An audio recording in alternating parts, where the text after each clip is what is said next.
Hello friends, আমি শুভম। সৃজিত মুখার্জির নতুন সিনেমা সত্যি বলে সত্যি কিছু নেই, সবাই জানেন যে আসছে রিসেন্টলি। তার ট্রেলার বেরিয়ে গেছে, ট্রেলারটা দেখলাম, সেটা নিয়ে কথা বলবো এই ভিডিওতে।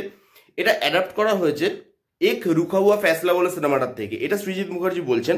অ্যাকচুয়ালিতে এটা অ্যাডাপ্ট হওয়া উচিত ছিল, মানে লেখা উচিত ছিল যে 12 অ্যাংরি ম্যান থেকে অ্যাডাপ্টেশন, কিন্তু যেহেতু বলছে যে এক রুখা হুয়া ফ্যাসলা থেকে অ্যাডাপ্ট করা, তো সেটা ধরেই আমরা চলছি। এবার যারা দুটো সিনেমাই দেখেছেন, মানে 12 অ্যাংরি ম্যান এবং সেখান থেকে অ্যাডাপ্ট করা হয়েছে পরে হিন্দিতে এক রুকা হুয়া ফ্যাসলা, এবং সেখান থেকে বাংলাতে অ্যাডাপ্ট করা হচ্ছে এখন সত্যি বলে সত্যি কিছু নেই।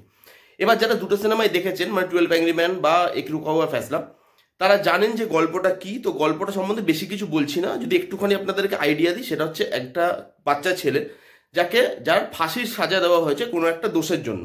এবার যে জাজ, মানে যে ফাঁসির সাজা দিয়েছে, সে খুব একটা কনফিডেন্ট নয় তার ডিসিশনটা নিয়ে। তো সে ডিসাইড করে যে 12 জনের একটা জুরি মেম্বারের একটা কমিটি গঠন করবে। 12 জনকে ডিসাইড করতে হবে যে সেই ছেলেটা গিলটি না গিলটি নয়। সবার মত এক হতে হবে এবং তারপরে 12 জন মিলে যে ডিসাইড করবে, যদি গিলটি হয় তাহলে তাকে ফাঁসি দেওয়া হবে, যদি সে গিলটি না হয় তাহলে তাকে ছেড়ে দেওয়া হবে। এটা নিয়েই গোটা সিনেমাটা হতে চলেছে। এবার এই ট্রেলারটা কিন্তু বেশ ভালো হয়েছে, আমার বেশ ভালো লেগেছে।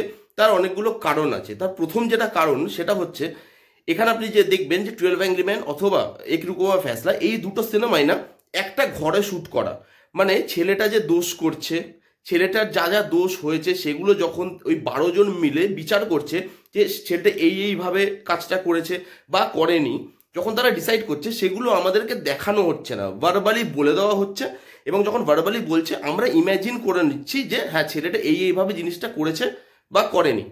এইবার এইখানে জিনিসটাকে কি করা হয়েছে, সৃজিত মুখার্জি ঘরের মধ্যে জিনিসটাকে আবদ্ধ রাখেনি। অবভিয়াসলি 2025-এ জিনিসটা তৈরি হচ্ছে, এবং 12 অ্যাংরি ম্যান হোক অথবা এক রুকা হুয়া ফ্যাসলা হোক, দুটো সিনেমাই এত ভালো, এত পপুলার দুটো সিনেমা, সেই দুটো সিনেমায় মোটামুটি সবাই দেখে ফেলেছে। যে এক ঘরের মধ্যে যদি সেম ভাবে ট্রিটমেন্ট করা হতো, 2025-এর অডিয়েন্স হয়তো সেই জিনিসটাকে ভালোভাবে নিত না। সেই জন্যই তিনি কি করেছে, এই জিনিসটাকে বাইরে বার করেছে।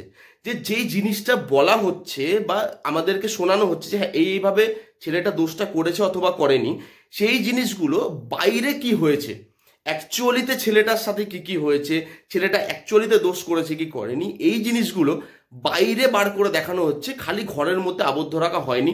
সেই জিনিসটা ভালো।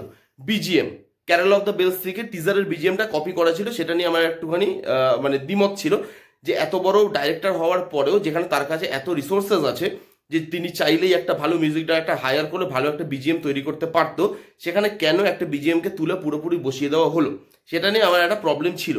বাট আপনি ট্রেলারে যে বিজিএমটা দেখতে পাচ্ছেন বা শুনতে পাচ্ছেন, যে তোমার ঘরে বসত করে কয়জনা, সেই বিজিএমটা কিন্তু ভালো। এটাও একটা পুরোনো গান থেকে নেওয়া, বুঝতেই পারছেন, খুব পপুলার গান, কিন্তু তবুও বিজিএমটা ভালো, সাবজেক্টটার সঙ্গে না ভালো যাচ্ছে। কারণ এখানে এই যে 12 জন মানুষ প্লাস ছেলেটা, এবার এই যে পুরো জিনিসটা, এই যে 13 জন লোক, একটা মানুষের মধ্যে তো খালি একটা মানুষই থাকে না, একটা মানুষের বিভিন্ন শেড থাকে। আমার মধ্যে ভালো খারাপ আছে, আপনার মধ্যেও ভালো খারাপ আছে, তো সবার মধ্যেই ভালো খারাপ এই নিয়েই মানুষ। তো একটা মানুষের মধ্যে সবকিছু ভালো বা সবকিছু খারাপ সেটা কিন্তু হয় না।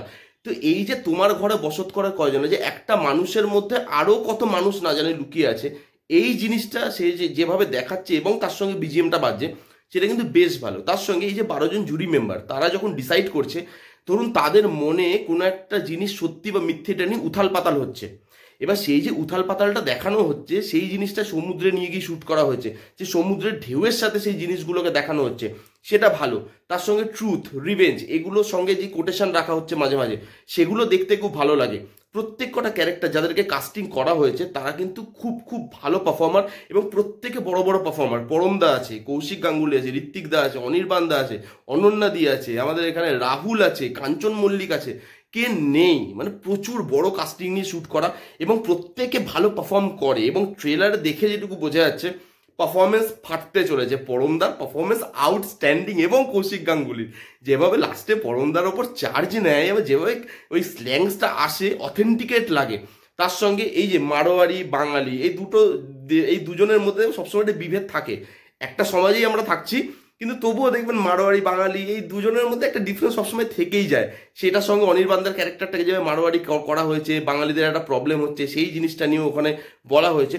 তো সব মিলিয়ে আমি যদি বলি এর যে মানে স্টাইলাইজেশন যেভাবে করা হয়েছে ঘর থেকে বেরিয়ে, যেভাবে ভিজুয়ালসগুলো দেখানো হচ্ছে, বিজিএমটা যেভাবে ডিজাইন করা হয়েছে, যেভাবে প্রত্যেক কটায় কাস্ট করা হয়েছে যারা খুব ভালো অ্যাক্টার, যেভাবে যা ডাইরেকশন দেওয়া হয়েছে, আমার কিন্তু বেশ ভালো লাগছে। ডায়লগগুলো ভালো ভালো আছে এখানে, যেটা কিন্তু গুজবাম মুভমেন্ট আপনাকে মানে প্রোভাইড করে। দেখুন, কপি মানেই যে সেটা খারাপ সেটা কিন্তু নয়, বা মানে কোনো কোথাও থেকে অ্যাডাপ্ট করছি মানে সেই জিনিসটা খারাপ তা কিন্তু নয়। যদি অ্যাডাপ্ট করার পরও তার থেকে বেটার কিছু আপনি দিতে পারেন, বা সেটার বেটার কিছু আপনি প্রোভাইড করতে না পারলেও আলাদাভাবে যদি আপনি কিছু প্রোভাইড করেন, যেটাই আমার মনে হচ্ছে যে সৃজিত মুখার্জি এখানে করবে, তাহলে কিন্তু আমার মনে হয় সেই জিনিসটা সার্থক। কপি বা অ্যাডাপ্ট করা হলেই সেটা যে খারাপ সেটা আমি বলবো না। এখানে যেভাবে স্টাইলাইজেশন করা হয়েছে আমার মনে হচ্ছে যে যারা 12 অ্যাংরি ম্যান দেখেছে অথবা এক রুপা ফ্যাসলা দেখেছে, তারা যদি এই সিনেমাটা দেখে তারাও হয়তো নতুন কিছু পাবে, বা তারাও হয়তো অন্যরকমভাবে এই ট্রিটমেন্টটা দেখতে পাবে যেটা তারা ওইটাতে দেখতে পায়নি। আমার মনে হচ্ছে এই সিনেমাটা খুব একটা খারাপ নাও হতে পারে, আবার এই সিনেমাটা এই ট্রিটমেন্টের জন্য খারাপ হয়েও যেতে পারে। তো খারাপ হলো ভালো হলো সেটা তো মুভি এলে বুঝতে পারবো। আপাতত ট্রেলারটা আমার জন্য বেশ ভালো ওয়ার্ক করেছে, কোনো নেগেটিভ দিক নেই।